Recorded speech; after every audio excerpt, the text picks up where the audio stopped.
The following program is brought to you by Total Theater Online. The views expressed do not necessarily represent those of the staff or management of WGBB. You're listening to the station that serves your community, 1240 WGBB. And now it's time for Dave's Gone By with David Lefkowitz. Well, there goes the Daverhood. Welcome, one and all, short and tall, great and small, eunuch and uniball, to Dave's Gone By, an hour of comedy, talk radio, and music hosted by me, Dave Lefkowitz, every Thursday night at 7 on this fine radio station, WGBB-AM 1240, and live streaming on the web at AM1240WGBB.com. You can also click there through my website, davesgoneby.com, or you can simply stand outside the actual radio station in Babylon, Long Island, and listen for my voice echoing across the field, past Route 109 and down Sunrise Highway. And I am in a highway this evening because I have a delightful guest. Or, I should say, the program has a delightful guest. I won't be doing the interview. A little later on, we're going to welcome Hillary Kanter to the show. Hillary is a singer-songwriter of country music, which would ordinarily be enough to get her banned from this program for life, but she's done something else. After spending all those years in Nashville, and I mean, this woman has had songs recorded by Kenny Rogers, Dolly Parton, Martina McBride, Lacey J. Dalton, Alabama, and not just the group, the entire state of Alabama, including the old and infirm and severely retarded, went into a recording studio and covered one of her songs. They covered it with a tarp, but then they took the tarp off and sang it. No, seriously, she's won quite a few awards and had a pretty darn good career out in Nashville. If you do a Google search on Hillary Kanter, 2 L's, and Kanter is spelled Kanter, you'll find she had 2 decades of serious writing credits. In fact, back in 1984, she was nominated for Best New Female Vocalist at the 20th Academy of Country Music Awards. I'm not sure where those fit in with the Country Music Awards, the Musical Country Awards, the Country and Music Awards, and the Half Country, Half Music Awards.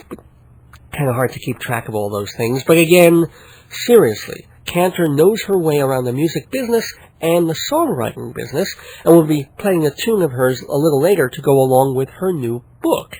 Now, let me preface this by saying I've never met Hillary Kanter, and not being a country music fan, I haven't seen her on television.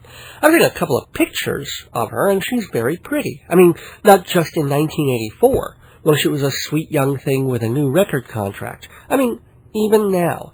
She's a quite attractive woman, smart, obviously talented, her own career, determination and drive and ambition, but still, one assumes, feminine in all the important ways, and yet she has had the damnedest time finding a soulmate, or even a playmate, and that is why she wrote the book Dating Sucks, a single woman's confessions, obsessions, and lessons.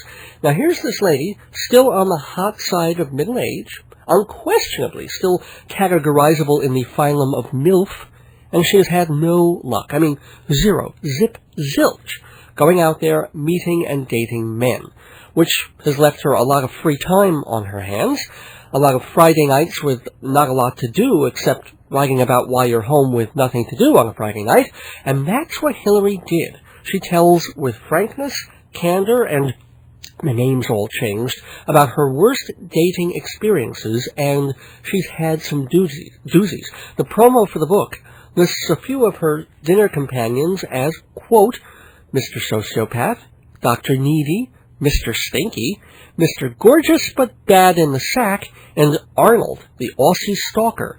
According to Hillary, if you are a woman in your middle years and you're dating guys in their 30s to their 50s, the pool is really, really shallow. You are meeting guys who are either married or not married for a very good reason. So it's a tell-all book, also an advice book for women who are going back out there, maybe after a divorce, or a death, or a justifiable homicide. And it's basically an advice guide, tongue-in-cheek but real, of why, as the title says, dating sucks. Now, I've been married for 6.5 years, and I haven't had a date in over 8. Well, that my wife knows about. Shh. Anyway, I don't feel I'm the most qualified to talk with Hillary Kanter about her experiences back in the trenches of Cocktails for Two. Most of my friends are married, and most of my acquaintances are gay, and the gay ones aren't allowed to get married, so I'm really completely out of the loop. However, someone who is more able to relate to the dating scene, someone who knows what a woman wants, and how not to give it to her, but to make her feel like she's going to get it soon, is a man who's been on this program many times. In fact, last week he started hosting a brand new segment that will recur once or twice a month on the show. He is the spiritual head of Congregation Sons of Bitches in Great Neck, New York. Rabbi Sol Solomon is here, and he'll be interviewing Hillary Kanter later in the show. And I know he has 19 and a half, or maybe it's 20 and a half children at this point. I realize he's been married to Miriam Libby for a whole bunch of years. It's not as if he's scoping the bar at TGI Fridays on Secretary's Night, the way I do. No, the Rebbe is totally committed to his relationship. But as a minister, as a counselor to parishioners, he has to be a man among his people. His congregants are of all ages and walks of life. And he's constantly giving advice to the lovelorn, why they can't meet a nice guy, why all the good ones are taken, and why do the fancy restaurants expect you to spring for a $30 bottle of wine, but you have to order Diet Coke by the glass. These are the questions Rev Sol gets asked time and time again. So, armed with that experience and his own common sense, Talmudic wisdom, and of course seething rage, he is the perfect man to do this interview about the perils of midlife dating. So, stick around for Rabbi Sol Solomon interviewing Hillary Kanter tonight on Dave's Gone By. Also, the return of the news gone by. Been a couple of weeks since we've been able to fit that in here, but yes, it's back. A couple of news stories of the week from a plucky and sucky perspective, and also the weekly segment Inside Broadway, letting you know what big shows are opening on and off the Great White Way. Now this week, Whoopi Goldberg returns. She may have angered some priggish Republicans when she likened George Bush's last name to a woman's hoo-ha, as if they'd never heard of that one before, but New York still loves her, and I'll never forget her being so brilliant and hilarious when she took over for Nathan Lane in A Funny Thing Happened on the Way to the Forum a few years ago. I mean, Lane was funny, and the musical itself is still a classic joke machine, but Whoopi brought something special to it that just pushed it to another level. It really was magic. And she's back on Broadway, performing the solo that showed everyone she was a magician in the first place. So we'll be talking about that on Inside Broadway. Also, the return of Dame Edna, a very different kind of woman, equally funny and fascinating, and I think she dated Ted Danson too. So lots of women on this edition of Dave's Gone By, brought to you by TotalTheater.com, Performing Arts Insider Theater Magazine, and the fine folks at Hewlett Minuteman Press for all your copying and printing needs. And just a reminder to stay tuned to WGBB throughout the evening, because after me, you get to hear light jazz on the Instrumental Invasion, 8 to 9 p.m., and then I'm back for another hour on a different show. It's called Filler Up, and tonight's edition is filled up with music from people like Hoagie Carmichael, Shel Silverstein, and Björk. Sure be interesting to get those three in a room together. Actually be pretty boring since two of them are dead, but if they weren't, well, I think the songs they write would be quite interesting, rather unusual, and probably rated DGB-13. That is what this program is rated. It's the Dave's Gone By equivalent of PG-13, which means, kids, we caution you that your parents may be overly worried about what we do or say on this program and how it may affect you. Personally, I think you can handle it, but the FCC apparently can't, so for their sake, we pop a rating on the label and let you decide. But I hope you all decide to stay with us till 8 o'clock for an hour of smart talk, silly talk, special talk, and music. We've got the news gone by, Hillary Kanter, and Inside Broadway up next on this edition of Dave's Gone By. Don't go away. Or if you do go away, come back very quickly because, you'll miss stuff. Actually, you know what? Don't go away. Stick around. It's better. We'll be back. Hey, can I get these things copied? Yeah, dude, 15 cents a page, plus ink, labor, parts. Parts? Yeah, I need that of heavy stock, bound and laminated. Whoa, we don't do that. Alright, just copies then. No problemo, take a week or two. What? Give me my copies back. Just a minute, man. That's it! Minuteman! I should have gone to Hewlett Minuteman Press. They do everything. Copying, shipping, gifts. 1315 Broadway in Hewlett. Ain't that next to Fortunoff? Out of my way, hippie. I'm off to Hewlett Minuteman Press. Copy on, dude. Inside Broadway, brought to you by Total Theater's Performing Arts Insider, your everything theater guide.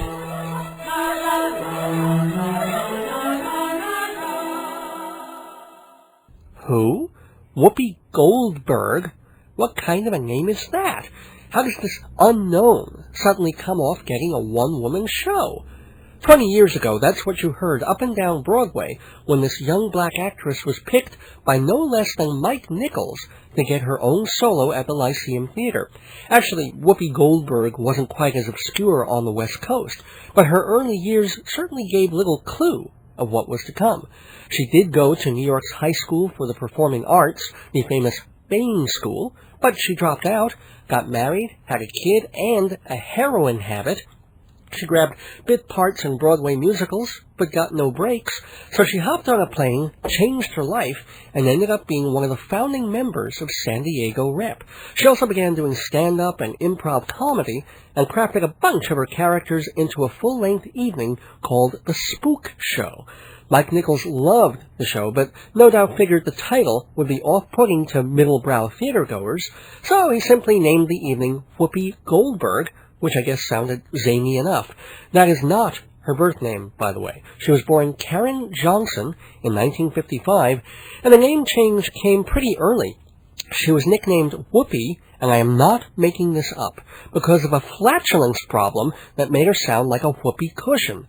She was actually tempted to call herself Whoopi Cushion, but then she went for Goldberg instead because the name was in her multi-ethnic family. Anyway, what seemed like an overnight sensation was born of years of struggle, but Goldberg's success on Broadway was instantaneous. Within months, she was filming The Color Purple, which would net her an Oscar, and she'd get another one 5 years later for Ghost. She has been back to Broadway a couple of times, most memorably taking over for Nathan Lane in A Funny Thing Happened on the Way to the Forum, where, as I mentioned before, she brought a warmth and joy to the role that I've seen in very few performances before or since. But she's not perfect. 2 years ago, Whoopi appeared as the title character in a revival of August Wilson's acclaimed drama, Ma Rainey's Black Bottom. She had neither the singing voice nor the physical presence to carry off the part, and the show bombed quickly. But I doubt that will happen with her current show, a revival of the solo that started it all. It opened last night, and it's not called Whoopi Goldberg this time, just Whoopi.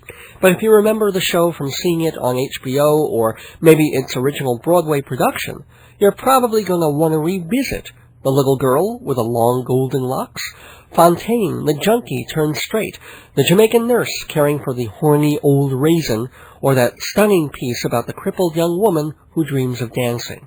Whoopi is back where she started, the Lyceum Theater, now through January 30th, but she's not the only lady returning to Broadway this week.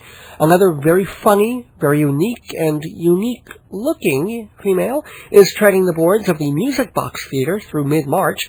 Both she and Whoopi Goldberg have one other thing in common: the color purple. Can you guess how?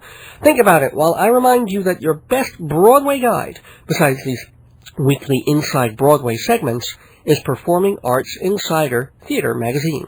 Broadway, off-Broadway, cabaret, dance, opera, the whole range of live performance in New York in Performing Arts Insider. What shows are coming to Broadway in the months ahead? It's there. What current shows are good, bad, and in between? That's there. What shows are appropriate for all ages or different stages?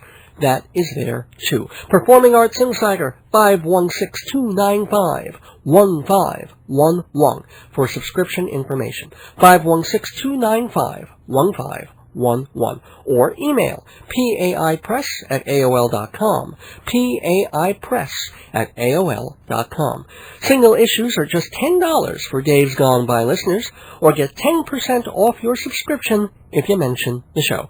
516-295-1511, or visit TotalTheater.com to find out why you need Performing Arts Insider. If you see just a couple of shows this year, Performing Arts Insider pays for itself in usefulness. 516-295-1511 or paipress@aol.com. Okay, I mentioned that two actresses opening on Broadway this week have the color purple in common. For Whoopi Goldberg, it's the Steven Spielberg movie. For the other lady, purple is the hair color of choice. Of course, I'm talking about Dame Edna, the salty, silly, much-loved housewife superstar back on Broadway for the first time in 5 years. Edna, as we all know, is the creation of Australian performer Barry Humphries, who's had a wide and varied career on stage and TV. But no other character has come close to the worldwide adoration, really, enjoyed by Dame Edna Everage. Humphries created Edna in 1955, and she's been politically incorrect ever since. For example, Edna told an audience, quote, "My mother used to say, there are no strangers, only friends you haven't met yet. She's now in a maximum security twilight home in Australia." Writing a column for Vanity Fair magazine, Edna answered this question from a reader. "Dear Dame Edna, I would very much like to learn a foreign language, preferably French or Italian, but every time I mention this, people tell me to learn Spanish instead. They say everyone is going to be speaking Spanish in 10 years. Edna wrote back, "Forget Spanish. There's nothing in that language worth reading except Don Quixote, and a quick listen to the CD of Man of La Mancha will take care of that. As for everyone speaking it, what twaddle? Who speaks it? The help? Your leaf blower? Study French or German, or, if you're American, try English. Dame Edna." You know, I really should put her in a room with Rabbi Sol Solomon and see who's more offensive. As for who's funnier, well, you'll hear the rabbi later interviewing Hillary Kanter. If you want to see Dame Edna, you have to go to the Music Box Theater on Broadway, where her show opens Sunday night, November 21st. Be prepared at the end to catch some flying gladiolas, and, my dear possums, catch another edition of Inside Broadway, brought to you by TotalTheater.com and Performing Arts Insider, same time, same day, next week. We've just been Inside Broadway with Total Theater and Performing Arts Insider.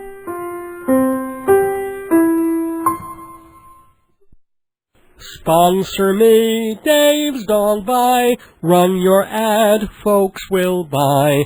If you want to reach the public, sponsor me. Advertise on this program for incredibly reasonable rates with long-term discounts. See prices at davesgoneby.com or call 516-295-1511.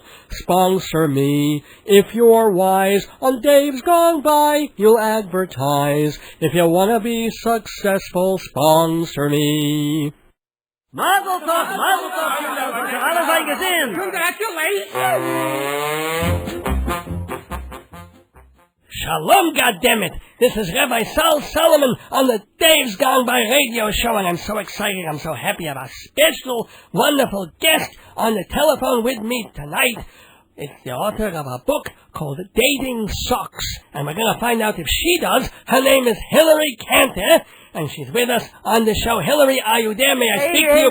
Hey, Rabbi, I'm here. Yes, it's good to hear you. How you doing, goddammit? It's good to hear you. Thank you so much. So, what made you write the book? Well, I needed something to do on all those Friday and Saturday nights that I had no dates, so I had to fill my time with something. Well, that's why they make cucumbers, goddammit. Oh, I'm not going to touch that one. I'm sure you've touched a few in your time, but you know. but seriously, why were you ever married? You were not married. What the hell happened there? Well, Rabbi, I was married, but it's so long ago. If memory serves, I was married for a couple of years when I was in my early 20s. But, you know, now that I'm in my 40s, I have to honestly tell you, dating sucks. It really does. And I talk all about that in my book. There isn't a woman over 35 that doesn't hate dating. But why does dating? It should be good for you. You get to go out, you get to meet people, you get a free meal. It's a weak selection, Rabbi. Weak selection. The guys who are between 35 and 60, the good ones are married. Are you married? Yes, I have been married for 19 and a half years to my beloved Miriam Libby, and we have 20 and a half children, goddammit. Wow. So see, this proves my point right here. The good guys are married, and what you're meeting are like very weird guys. I mean, you're meeting the ones who've been divorced and married 3 and 4 times, or you're meeting somebody who's never been married, and if they've never tried it, there's usually a reason, and it's not usually very good. Well, maybe they're touched by God in some way. Well, I hope so. They ride the special bus. This is why they put them on that thing there. Uh-huh. So what's the worst date that you, Hillary Kanter, have ever had? Well, there are so many bad dates in my book, Dating Sucks, which, by the way, people should go to datingsucks.net. That is my website, and it will link you directly with booksellers online, and it's so soon for it to be in the bookstores. That's why it's online. And but what's the worst one? It'd be really hard for me to tell you. I mean, especially on the air. I mean, because some of these stories are pretty weird. Well, the weirder, I know I'm a rabbi, but, you know, the people I counsel, the things, I talk to murderers, I talk to child molesters, I counsel them, I give them advice, sometimes the occasional magazine. It's good. It's all good. I'll tell you, one of the strangest dates I ever had was on a first date. I actually went out with a doctor, and there's quite a few doctors in this book, I'm sorry to report. All right. Not that I have anything against doctors, but all the ones that I've met have been very strange. Were they all Jewish?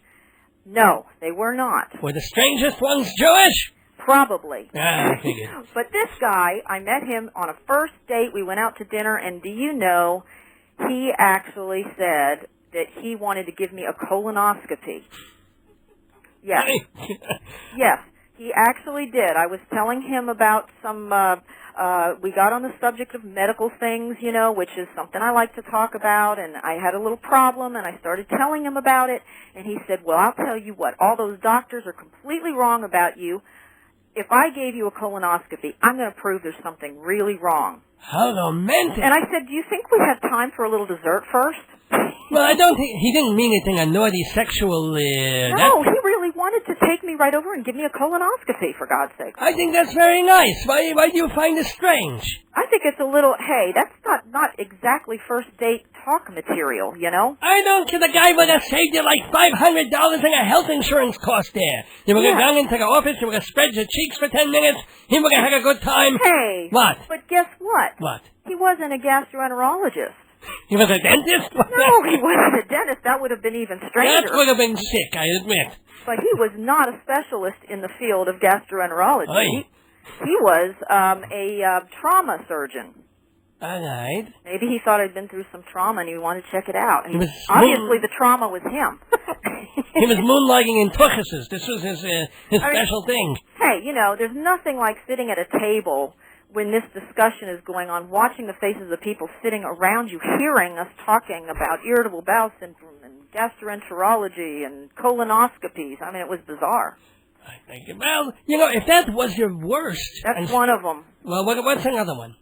Well, I would say that Arnold the Aussie Stalker is pretty wild, but you know what? People should go to datingsucks.net because they can read it. Will you stop with the commercials already? I'm going to do your .com thing. Don't worry about it. I'll mention that you have a nice CD. But yeah.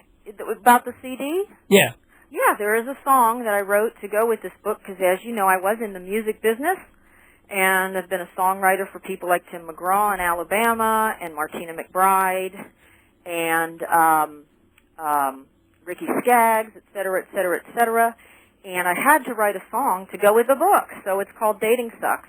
And once again, it's on the website, which I won't say because I know you want to give it out. All right, say it one more time. Go ahead. Go ahead, you pushy woman, you.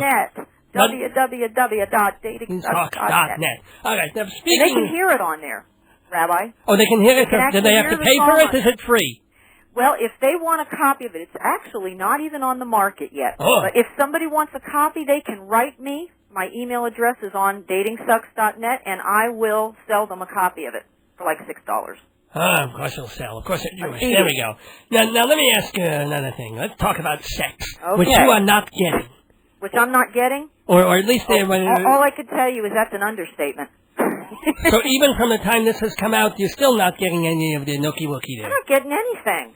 Well, hey, I'm sitting at home writing Friday and Saturday nights, vacuuming my house and playing with the cats. and as opposed to playing with, I'm not even going to make. I could make the pussy joke, but I'm not going to because I am a man of the cloth. No, I have not dated very much. I think I've had one date in 6 months, and you know people find that pretty preposterous. But I can tell you there are lots of women out there who are just like me. They're sitting at home.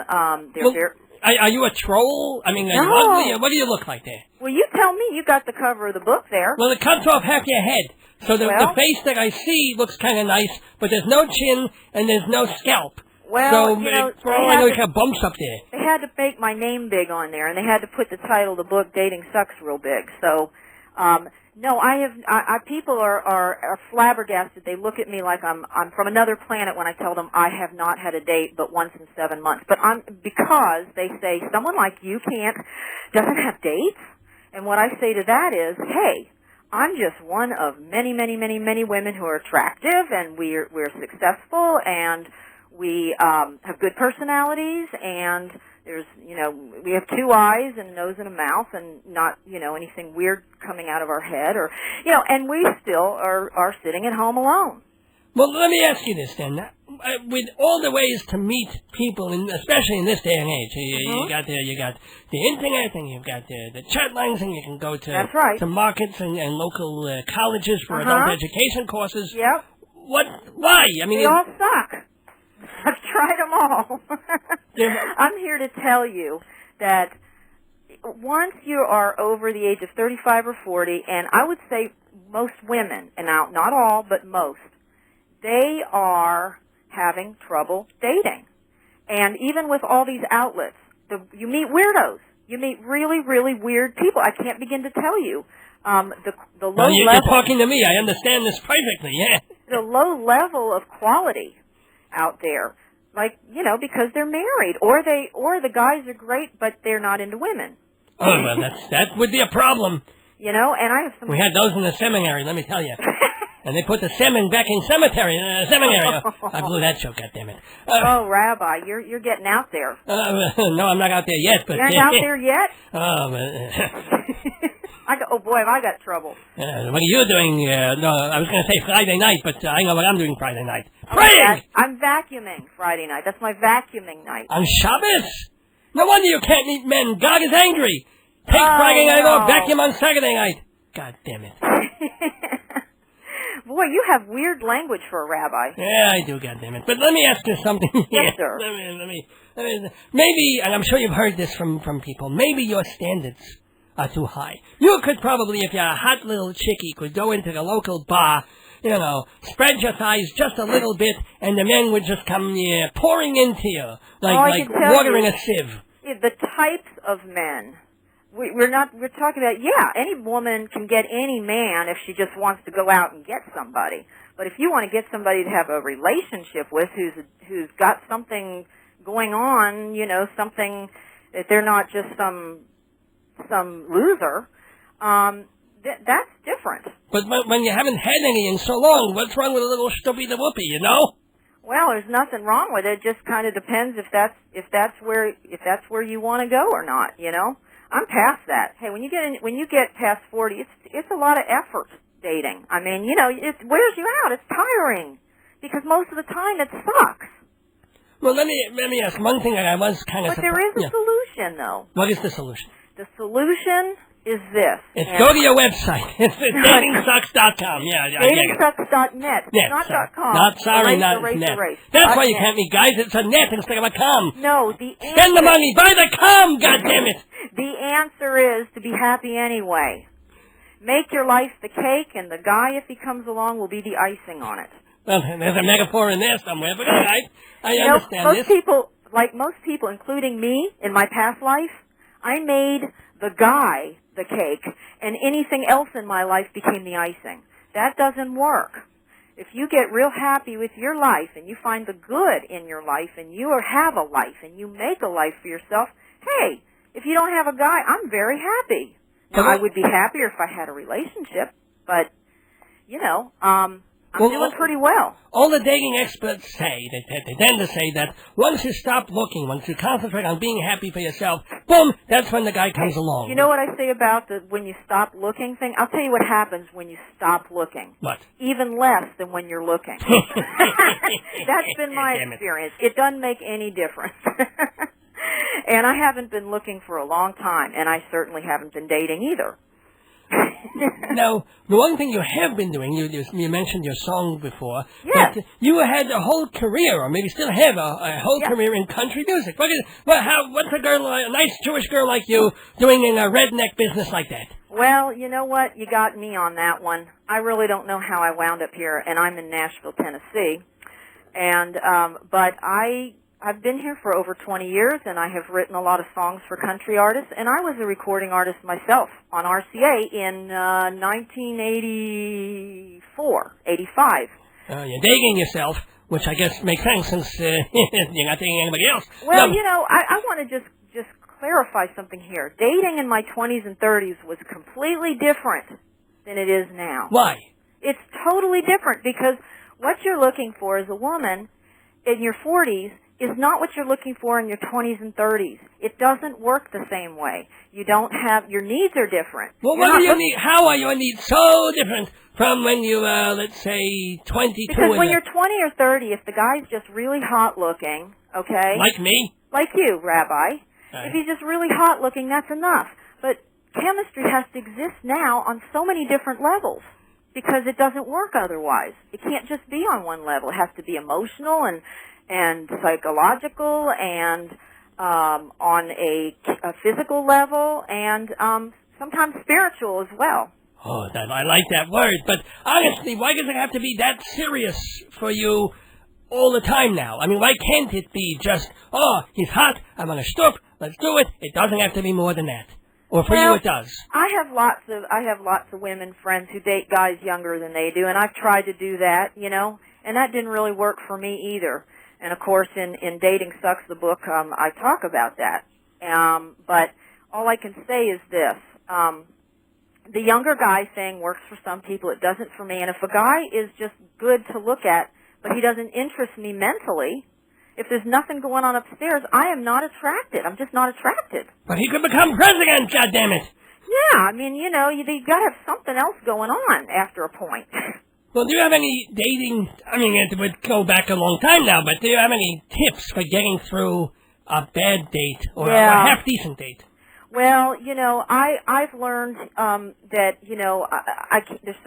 not to be a real jerk, because used to be I'd get really mad because some person would describe themselves as, tall and good-looking, and you meet them on, like an internet dating service, and they'd say, this is how I look, and they'd show you a picture, and then they look nothing like that, and then you wind up having to go to dinner and sit there, and then you think, well, maybe there's something redeeming in their personality. There's nothing.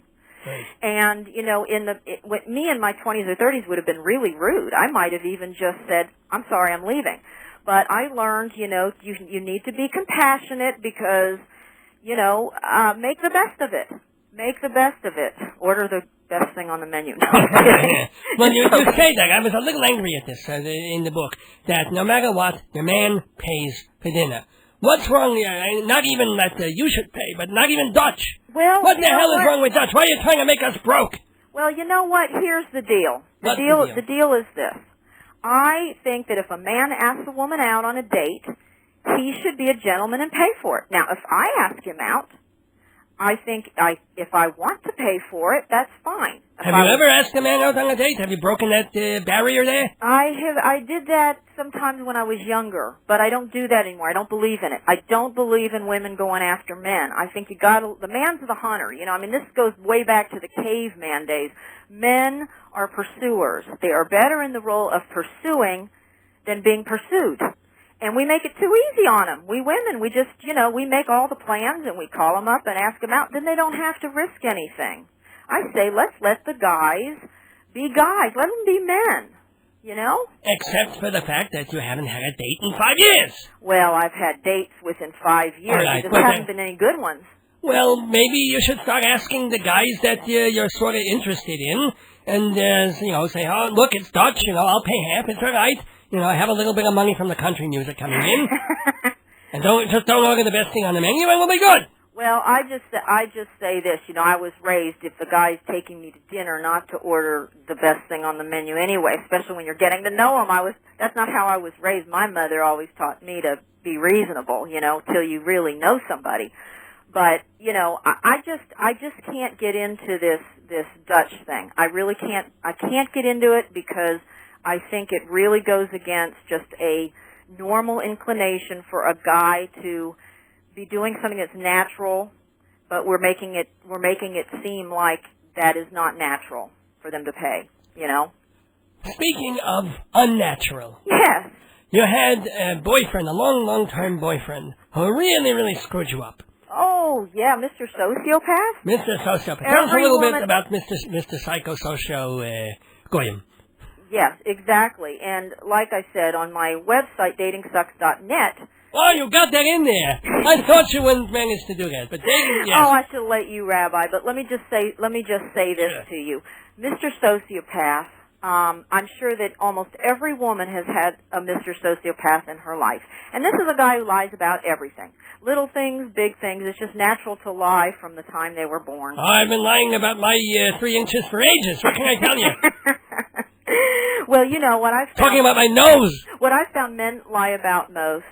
What men lie about most is their height and how much money they make.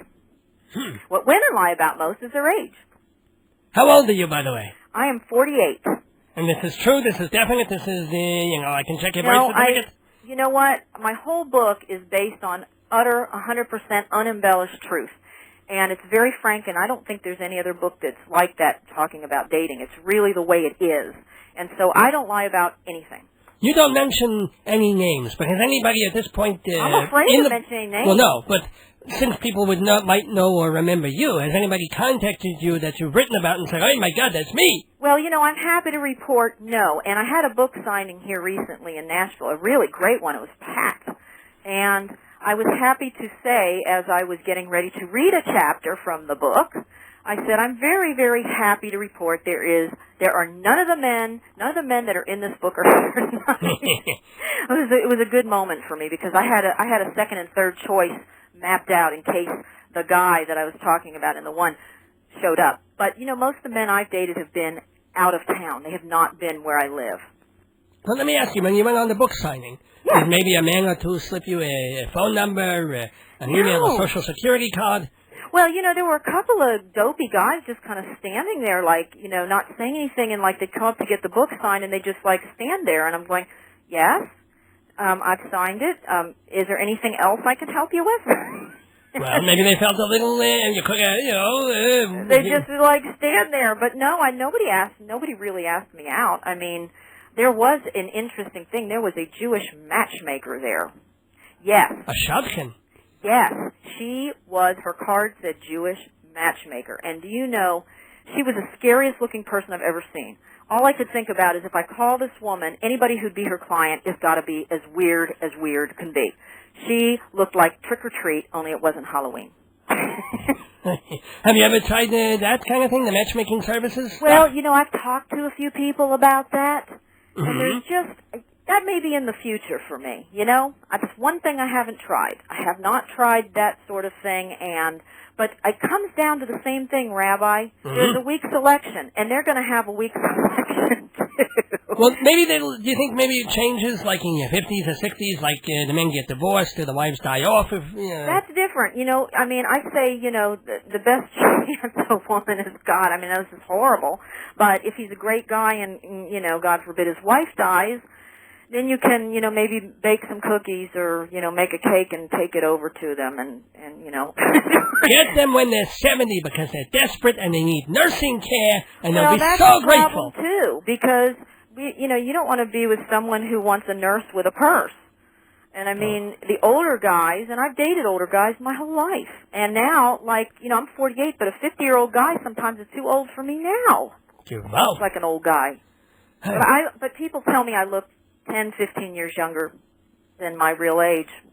Now, answer this one honestly. Yeah. You ever dated a girl? No. Damn it!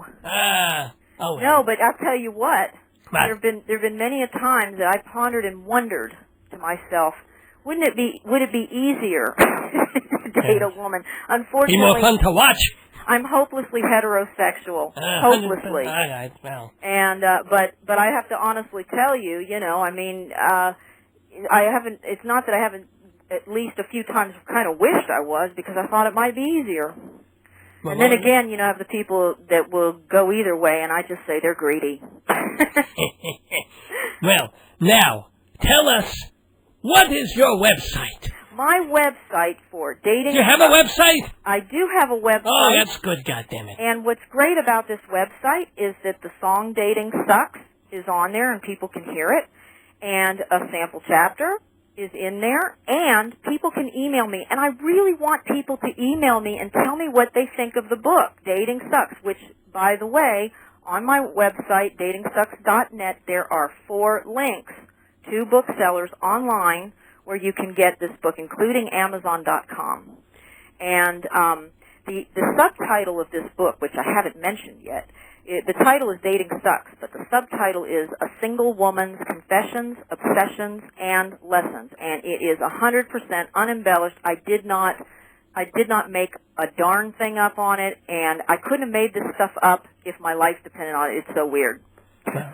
Hillary Kanter, thank you for telling the truth and being honest with us. Rabbi, yes. Rabbi Sol, I'm so glad you had me. Thank you so much for having me on the show. Oh, you are so welcome, and please keep us posted. Let us know if you meet Mr. Right or even Mr. Left. Let us know, and because we consider you part of the family now, the whole grouping, the kibbutz of this show. So let us know how you're doing, okay? I sure appreciate it. Have a good one. Thank you so much. You too, Rabbi. And, as I said, keep listening tonight, because I'll be back at 9 with an hour of music by Burek and Shel Silverstein and Hoagie Carmichael, all having birthdays this week. Oh, honey, you turn me on the radio. That's right, Joni. I turn you on all week long for a bunch of shows on WGBB, like Wednesday nights at 11 for psychic astrologer Joyce Keller, hosting radio's longest-running psychic advice show. She knew I'd say that. Thursday nights at 6, an hour before Dave's gone by, it's WGBB Tonight with Larry Davidson. And then, right after my show, Smooth Jazz, the Instrumental Invasion with Mike Shameri at 8.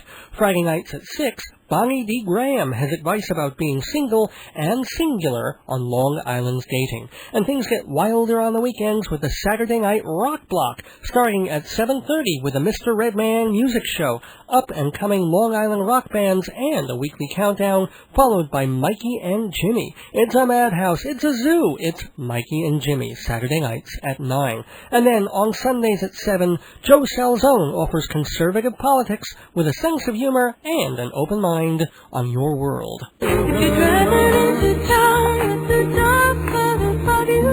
Dial in AM 1240 WGBB for Joyce Keller Wednesday nights at 11, Larry Davidson Thursdays at 6, yours truly at 7, Mike Shameri Thursdays at 8, Bonnie D. Graham Fridays at 6, The Rock Block Saturdays from 7:30 to 10, and Joe Salzone Sundays at 7. Call me at the station, the lights are open.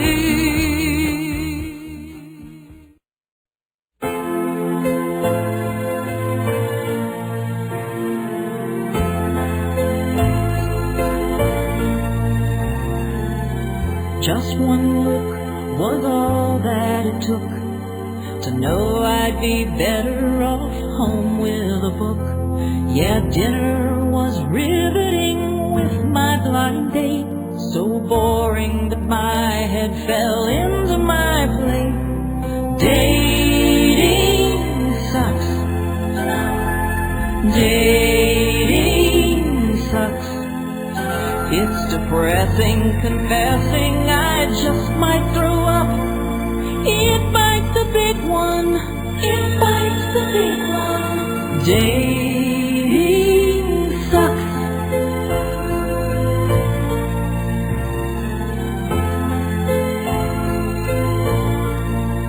It was once raining men and God took them away, and the good ones he left are all married or gay, or completely dysfunctional, crazy or weird, too young or too old with hair in their ears. Dating sucks. Dating just sucks. It's depressing, obsessing on my lack of luck. It bites the big one. It bites the big one. Dating sucks. I know men are from Mars and women from Venus. We think with our hearts and they think with their penis. If your IQ's too high, you're a bitch, you're too tough. All of a sudden, he can't get it up. Dating sucks. Oh, dating, it just sucks. If he's out of Viagra, you're plumb out of luck. It bites the big one. It sure bites the big one. Dating sucks.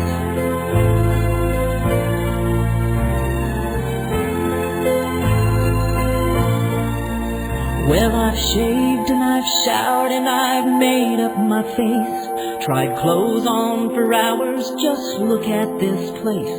When he gets to the door, I still put on an act and stand there the Optimus despite the fact. He said he was tall, but he's short and he's fat. He's got a stud in his tongue. What's up with that? Dating sucks. Oh, dating, it just sucks. I'm hopelessly hoping, but look at this schmuck. He bites the big one. He bites the big one. Dating sucks. Dating sucks. It bites the big one. I can't believe this guy. Dating sucks. It bites the big one. Dating sucks. I wish it was a stud instead of just wearing one. Dating sucks. It bites the big one. Wake up the global village! Everybody! And the news of the world. My radio's on. The news is all bad, but it's good for a laugh. Welcome back to Dave's Gone By. It's time for the News Gone By, a look at world and local events of the past week from an undated perspective. Weird moment on the season finale of the Bill Maher Show on HBO. At the end of the program, one of the guests was caught, seemingly unawares, in a private moment most of us don't want cameras catching. Andrew Sullivan, a gay but politically conservative web journalist, stood up and chatted with Bill Maher while the credits were rolling. And as he stood there, for at least a minute, he squeezed and massaged his own ass. It's all on video, credits rolling on Andrew Sullivan manipulating his booty flesh for all America to see. Asked why he did this, Sullivan said it was just a mix-up on his part. He had just finished espousing his right-wing neocon Republican views, and someone in the audience yelled out, "What an a-hole!" Sullivan assumed it was a compliment and just wanted to show off. Forget Little Boy Blue. Here's the story of Little Boy Blown. This has got to be one for the record books. 29-year-old Tammy Imrie was arraigned this week on sexual assault charges. She has admitted to having a consensual liaison with her daughter's friend. Her daughter is 7, which means that Tammy Imrie's boyfriend is 8 years old. Tammy says the boy had a crush on her and became the aggressor in their relationship. Which means what? If she didn't let him get to second base, he'd throw his toys around? Actually, Tammy did agree to kiss him, then do other stuff in their underwear. Said Tammy, quote, It was like a fantasy, and I was the girlfriend, and he was the boyfriend, and someday we could be in a relationship, unquote. Well, it seems like they had a relationship already, since the daughter told authorities, quote, "My mother does disgusting things with him, including, according to the New York Post, his taking a razor and shaving her private parts. And we thought Mary Kay Letourneau was robbing the cradle. This girl's robbing the uterus." Her little boy, by the way, is apparently handling all the controversy just fine. His friends are still eager to come over for playdates when he's not there, and he did say it was a little confusing a few years earlier when he was still nursing, and his mom would moan and say, "Suck it, suck it!" In sports news, I thought Canadians were more peaceful and mellower than us Yankees down south, but I guess when it comes to football, hotter heads prevail. When Paul McCallum, kicker for the Saskatchewan Roughriders, missed an overtime field goal on Sunday, his team lost the game and they were dropped from the semifinals. But that wasn't the only indignity heaped on McCallum. He's received death threats, and people have hurled eggs at his house and dumped manure on his lawn. A local sportscaster explained that the actions of these so-called fangs are tied to their intense loyalty to the team. "I think a lot of them are pretty normal," said Rod Peterson, 9 to 5 people, "but when it comes to the Riders, their brains fall on the floor," unquote. It is unfortunate, but it has become a common occurrence when a team is playing very badly for fans to assault them with garbage and filth. In related news, officials for Major League Baseball have approved the construction of a garbage and filth pit in Shea Stadium for when the Mets return in April. And finally, some sad news to report. The death of Old Dirty Bastard. No, not Yasser Arafat, that was last week. This was the real Old Dirty Bastard, founding member of Wu-Tang Clan and a solo rap artist in his own right. Whatever you thought of his drug habits or eccentricities, give the man props for having the guts to do the coolest name change in world history. And it wasn't just ODB. The rapper, born Russell Jones, also went under the names Dirt McGirt and Big Baby Jesus. And he was a big baby, arrested over the years on such charges as menacing security officers, shoplifting, threatening an ex-girlfriend, and illegally possessing body armor. He was also tracked by MTV cameras one time when he took a few of his nearly dozen children and marched them over to the welfare office so they could collect food stamps. Amazingly enough, Old Dirty Bastard apparently died from just a heart or blood pressure ailment. He collapsed in the studio on Saturday at age 35. Other rappers expressed shock at the sudden loss of this unique performer. The irony is that although ODB never covered Ice Cube, now Ice Cubes are covering him. And that's the news gone by for November 18th, 2004. Please send your comments, opinions, and old dirty caskets to Dave's Gone By, Box 62, Hewlett, New York, 11557-0062. You can find the address on the website, davesgoneby.com, but just in case you want to scribble it down, it's Dave's Gone By, Box 62, Hewlett, New York, 11557-0062. We reserve the right to read your letter on the air, name withheld upon request. So, send anything you want, but please, no manure, unless you're feeling really cocky. Back after this. And that was news, yes, that was news. That was very, very, very special news. And Dave Lefkowitz is here for the play-by-play by Dave in his book of plays, Marriage, Babies, and the End of the World. Comedies, satirical, silly, sad, and strange, all collected in a great-looking book. Just $20 hardcover, $12 soft, 516-295-1511, or davesgoneby.com for Marriage, Babies, and the End of the World. Da-da-da-da-da! Play Dave! Welcome back to the final moments of Dave's Gone By on this November 18th. I want to thank Rabbi Sol Solomon for doing such a fine job on that interview with Hillary Kanter tonight. And remember, you can get her book, Dating Sucks, at datingsucks.net and a zillion bookstores on the net. It's in paperback and hardcover, and it's very enjoyable. Recommended as a holiday gift, as are CDs of this program. Full-length, entire episodes of Dave's Gone By, including tonight's, are on audio cassette, and also state-of-the-art CDs. $12 for cassettes, $14 for discs. Shipping is included, and add $1 if you want them personally autographed. If you don't know which episode you want, go to davesgoneby.com to see a whole list of what we've done on the show from the first program back in October of 2002 until now. Do check it out, and check out some other fun shows on this radio station all week long. Joyce Keller, Radio Psychic, Advice and Prognostications, 11 p.m. Wednesdays. 6 o'clock Fridays, it's Bonnie D. Graham hosting Long Island's Dating. And tomorrow night, her guest is going to be Hillary Kanter. Yeah, she's really making the rounds around these parts, and let's face it, what's more appropriate place for Hillary Kanter than Long Island's Dating, Fridays at 6. Over the weekend, it's the Saturday Night Rock Block with Mr. Redman, followed by Mikey and Jimmy from 7:30 to 10. Sunday nights, it's Your World with Joe Salzone, 7 o'clock. And thank you, Joe, for bringing me on as a guest this past Monday. Always appreciated. And be back here next Thursday night, November 25th, starting at 6 o'clock for Larry Davidson hosting WGBB Tonight. 7 o'clock, it's me. 8 o'clock, Mike Shamari plays an instrumental invasion of jazz. And I return at 9 with a Thanksgiving filler-up.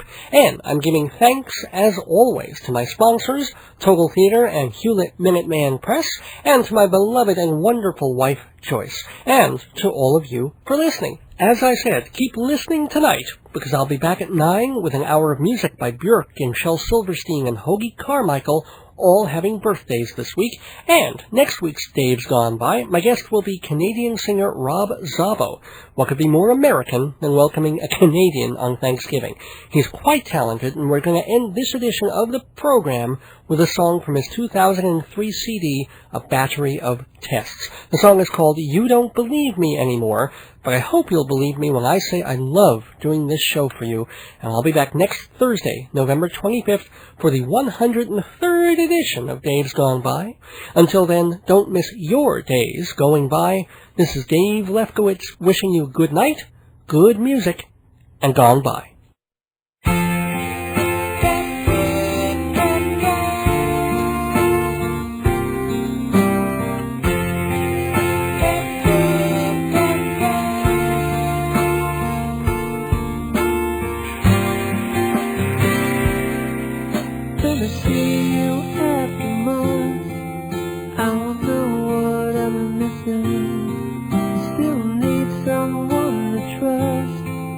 Tell me no, that couldn't be you. The one to lie in bed beside and to say, hey, what got into you? I can't deny, but I identify. I can tell that you don't believe me anymore.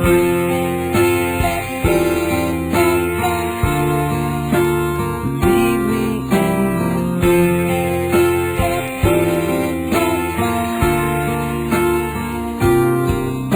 I left you in the dust, but I'll never just admit it.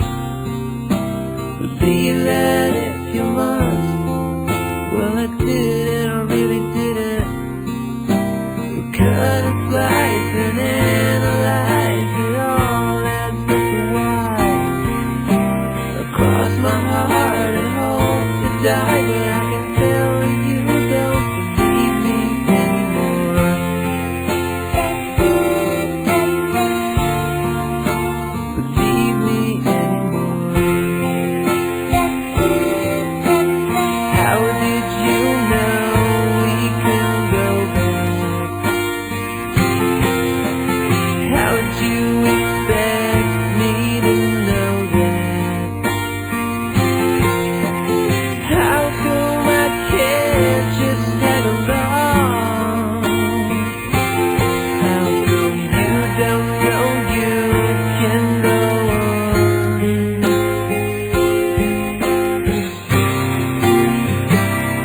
Without me